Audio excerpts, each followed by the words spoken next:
ആകെ ചെയ്യേണ്ട കാര്യം എന്ന് പറഞ്ഞാല് ആകെ ചെയ്യേണ്ട കാര്യം എന്ന് പറഞ്ഞാൽ പരിശുദ്ധാത്മാവിന്റെ കൂടെ നടക്കുക എന്നുള്ളത് മാത്രമേ ഉള്ളൂ. ആക്ച്വലി ഞാൻ അതുകൂടെ പറഞ്ഞ് നിർത്തുവാണ്. അത് നമ്മൾ സഹായം ചോദിക്കാന്ന് പറഞ്ഞു. നമ്മൾ സഹായം ആൾക്കാരോട് ചോദിക്കണം. ഉറപ്പായിട്ടും വ്യക്തികളെ നമ്മൾ കൃത്യമായിട്ട് ഉപയോഗിക്കണം. എല്ലാറ്റിനും ഉപരിയായിട്ട് മാമോദിസായിലാണ് നമുക്ക് ഈ പറഞ്ഞ ഇവാഞ്ചലൈസേഷൻ ഉള്ള ഒരു കോള് നമ്മൾ ഏറ്റെടുക്കുന്നത്. നമ്മൾ പറഞ്ഞതുപോലെ തന്നെ ഇതേ നമുക്ക് കൂദാശകളിൽ തന്നെയാണ് അല്ലെ, നമ്മൾ മാമോദിസയിലൂടെ പരിശുദ്ധാത്മാവിൽ നമ്മൾ അല്ലെ, നമ്മുടെ സൈഡ് ലെയർ നമ്മൾ കൂദാശയൊക്കെ നമ്മൾ സ്വീകരിക്കുന്നുണ്ട്. പരിശുദ്ധാത്മാവിൽ നമ്മൾ ബാപ്തിസം ചെയ്യപ്പെടുവാണ്. അപ്പൊ അങ്ങനെയുള്ള നമ്മള് ഈ പരിശുദ്ധാത്മാവിനെ നമ്മൾ ഉപയോഗിക്കുന്നില്ലെങ്കിൽ, ഉപയോഗിക്കുന്ന പറഞ്ഞ പരിശുദ്ധാത്മാവ് സഹായകനാണ്. Always always willing to help us. Okay, നമ്മുടെ തൊട്ടടുത്ത് ഞാൻ ഹെൽപ്പ് ചെയ്യട്ടെ എന്ന് ചോദിച്ചുകൊണ്ട് ഇങ്ങനെ നിൽക്കുന്നു. നമ്മൾ ഒരു ഡൗട്ട് വന്നു കഴിഞ്ഞാൽ ഇപ്പൊ AI ഒക്കെ ഉള്ള കാലഘട്ടമാണ് അല്ലെ. നമ്മൾ ആർട്ടിഫിഷ്യൽ ഇന്റലിജൻസ് ഉണ്ട്. നമ്മൾ ഗൂഗിളിൽ റിസർച്ച് ചെയ്യുന്നു, ഇന്റലിജൻസിനോട് ചോദിക്കുന്നു, AI ചോദിക്കുന്നു അല്ലെ. നമ്മൾ എന്ത് ചോദിച്ചു കഴിഞ്ഞാൽ നമുക്ക് മറുപടി ഉണ്ട്. ഈവൻ സ്പിരിച്വൽ കാര്യങ്ങൾ ചോദിച്ചാൽ പോലും നമ്മളെക്കാൾ നന്നായിട്ട് 10 വചനം വേണേലും AI പറഞ്ഞു തരും.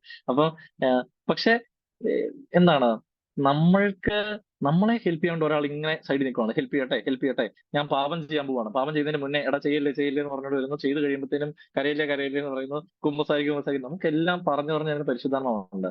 പരിശുദ്ധാത്മാവിനുള്ള മൈൻഡ് ചെയ്യാറുണ്ടോ? അപ്പൊ എനിക്ക് തോന്നുന്നത് ഒന്നുകൂടെ നമ്മുടെ ഉള്ളിലുള്ള ആ ഒരു ദൈവത്തിന്റെ ഒരു ചൈതന്യം, ദൈവം നമ്മുടെ ഉള്ളിലുണ്ട്, പരിശുദ്ധാത്മാവ് നമ്മുടെ ഉള്ളിലുണ്ട്. ഈ പരിശുദ്ധാത്മാവിന്റെ ആലയമാണ് നമ്മള്.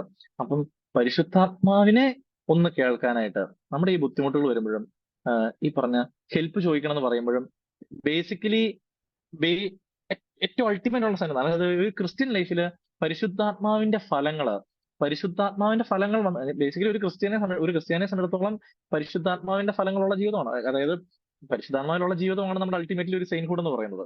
പൂർണ്ണമായിട്ടും പരിശുദ്ധാത്മാവിന്റെ ഫലങ്ങൾ നമ്മളിൽ വന്ന് പൂർണ്ണമായി കഴിഞ്ഞാൽ നമ്മൾ ഓൾറെഡി ഒരു സെയിന്റ് ലൈഫിലോട്ട് നമ്മൾ വന്നു. പക്ഷെ അപ്പൊ അതുകൊണ്ട് തന്നെ ഒരു ക്രിസ്ത്യാനി ആകെ പ്രാർത്ഥിക്കേണ്ട കാര്യം എന്ന് പറഞ്ഞാൽ പരിശുദ്ധാത്മാവിന് വേണ്ടിയിട്ടാണ്. അപ്പം ആ, അതുകൊണ്ടാണ് ഈശോ പറഞ്ഞത് നമ്മൾ പരിശുദ്ധാത്മാവിന് വേണ്ടിയിട്ട് ദാഹിക്കുന്നതിന് എന്റെ അടുക്കൽ ഒന്ന് കുടിക്കട്ടെ ഇതെല്ലാം പറയുന്നുണ്ട്. അപ്പം പരിശുദ്ധ അതായത് പരിശുദ്ധാത്മാവിന്റെ ഫലങ്ങൾ വളരണമെങ്കിൽ നമുക്ക് അനുസരണം വേണം. അങ്ങനെ ഒരു ഒബീഡിയൻസ് ഉള്ള ആളുകളിൽ മാത്രമേ പരിശുദ്ധാത്മാവിന്റെ ഫലങ്ങൾ വളരത്തുള്ളൂ. അതുകൊണ്ടാണ് ഇത് ഇപ്പം വിശുദ്ധ ഫ്രാൻസിസ് അസീസി മാർപ്പാപ്പയുടെ അടുത്ത് ചെല്ലുന്ന സമയത്ത് മാർപ്പാപ്പ ഫ്രാൻസിസ് അസീസിയോട് പറയുന്നത് പോയി വല്ല പന്നികളോട് പറയാനാ പറയുന്നത്. അപ്പൊ നമ്മുടെ അടുത്താണ് ഒരാൾ ഇങ്ങനെ പറയുന്നതെങ്കിൽ, നമ്മുടെ അടുത്ത് ഒരാൾ വന്നിട്ട് നമ്മുടെ സുവിശേഷം പറയാൻ വല്ല പന്നികളോട് പോയി പറയാൻ പറഞ്ഞു കഴിഞ്ഞാൽ നമ്മൾ പുറത്തിറങ്ങി മാർപ്പാപ്പേനെ രണ്ട് തെറിയും പറഞ്ഞിട്ട് പോകും. അത് രണ്ടുപേരോട് കുറ്റം പറയും. അല്ലെങ്കിൽ നമ്മൾ ഇനി ആരോടും പറഞ്ഞില്ലെന്ന് കരുതിക്കോ, പറഞ്ഞില്ലെങ്കിലും മനസ്സിൽ നമ്മൾ എന്തെങ്കിലുമൊക്കെ പിറുപിറുത്തോണ്ട് പോകും, നിരാശപ്പെട്ടു പോകും. പക്ഷേ ഫ്രാൻസിസ് അസീസി ചെയ്തതാണ്, ഫ്രാൻസിസ് അസീസി നേരെ പോയിട്ട് പന്നികളുടെ അടുത്ത് പോയിട്ട് സുവിശേഷം പറയാൻ പോയിരുന്നത്. എന്നിട്ട് അന്നേരം മാർപ്പാപ്പ മാർപ്പാപ്പയുടെ സ്വപ്നത്തിൽ അന്ന് എന്താണ് പരിശുദ്ധാത്മാവ് ഇടപെട്ടു. ദൈവം സ്വപ്നത്തിൽ കണ്ടു, പാപ്പ മാനസാന്തരപ്പെട്ടു, തിരിച്ചു വിളിച്ചു. അതാണ് പുതിയൊരു തുടക്കമാകുന്നത്. അതുപോലെ തന്നെ പാതിരപ്പിയോ വിശുദ്ധനായിരുന്നു. പാതിരപ്പിയെ വിശുദ്ധ കുർബാന വിലക്കി.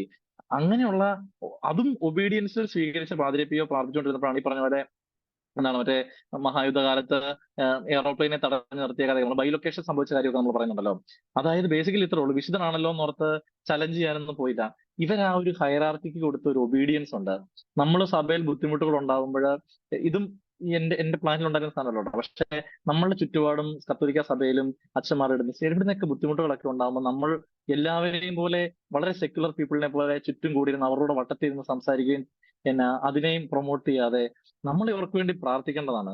നമ്മൾ അവർക്ക് വിധേയപ്പെട്ട് നിൽക്കേണ്ടതാണ്. അപ്പൊ നമ്മുടെ സഭയോടുള്ള വിധേയത്വം, അതുപോലെ തന്നെ നമ്മളുടെ വീട്ടിലുള്ള ഇങ്ങനെയുള്ള അനുസരണത്തിന്, ഞാൻ ഈ പറഞ്ഞ പോലെ അനുസരണത്തിൽ ഏതൊക്കെ മേഖലകളിൽ എനിക്ക് പാളിച്ചു പറ്റുന്നുണ്ട് അതെല്ലാം എനിക്ക് വീഴ്ചയായിട്ട് ഭയങ്കര തിരിച്ചടി. ഇപ്പൊ ഈ ദിവസങ്ങളിലാണ് ഇപ്പൊ കുഞ്ഞു കാര്യങ്ങളിൽ പോലും അനുസരണക്കേട് കാണിക്കുന്നൊക്കെ എനിക്ക് വലിയ അടിയായിട്ട് വരാറുണ്ട്. അപ്പൊ അതുകൊണ്ട് ഉം, ഏ, നമ്മളുടെ ഒബീഡിയൻസിനാണ്, അതായത് അനുസരണത്തിനാണ്. അങ്ങനെ അനുസരിക്കണമെങ്കിൽ ഭയങ്കരമായ എളിമ നമുക്ക് വേണം. അപ്പൊ അങ്ങനെ അനുസരിക്കുന്ന ആളുകളിലെ പരിശുദ്ധാത്മാവിന്റെ ഫലങ്ങൾ വളർന്ന് പന്തലിക്കത്തുള്ളൂ.